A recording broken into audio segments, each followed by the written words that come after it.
How do you explain how an atom works without using fundamental forces?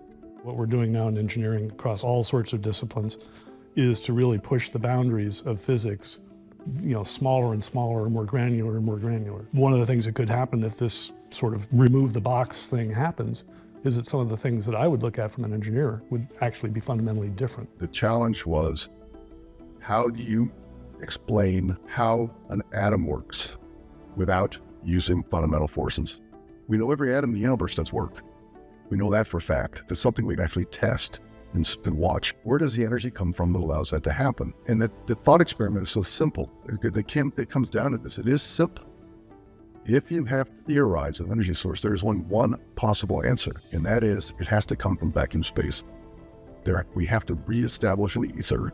We have to identify its properties correctly.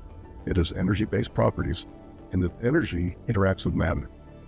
And if you do that one change, you add back an ether energy, which is something Tesla told us we should do, which is something Einstein said we could not have a model without an ether back in 1920. If you put it back in, identify it properly, you have a unified theory of physics without the need of fundamental forces, and you get rid of things like the Big Bang, expanding universe, dark energy, dark matter. Yeah, and when you say get rid of them, basically you have an alternate explanation for what we're observing that makes current physics seek to say, I'll explain that by this concept. And we already see that changing, right?